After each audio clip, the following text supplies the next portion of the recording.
Well, let's see, Dirk. You lose two key players. Generally, you end up being on a slightly downward trajectory.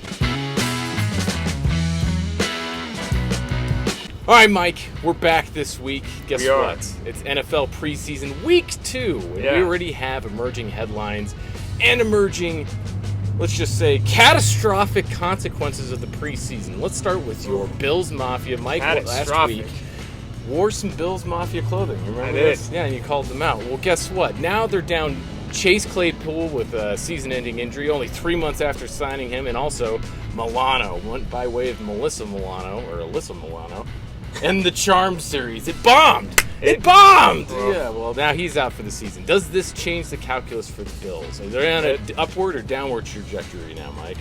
Well, let's see, Dirk. You lose two key players. Generally, you end up being on a slightly downward trajectory. I'll tell you what it sounds like to me, Dirk.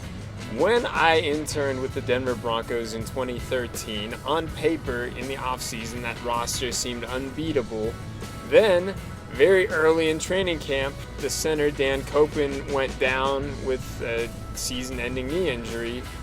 Ended up with Manny Ramirez. No, not that Manny Ramirez, the other Manny Didn't Will Ramirez. Hernandez come too? Will Hernandez was not on that team, but Manny Ramirez had to move over from guard to center.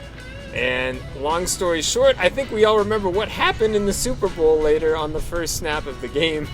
It can come back at some point in time to pay, to haunt you, let's say. So where I'm going with that is that particular team was derailed by a series of injuries throughout the year that started in the preseason.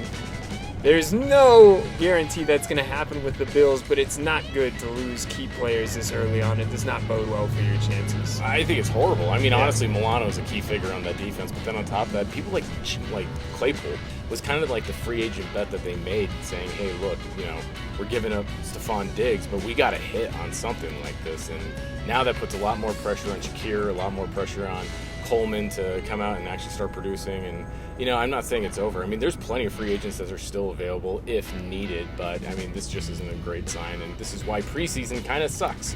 Should we set the precedent every time we talk about Stephon Diggs? We do it in the Joe Buck voice.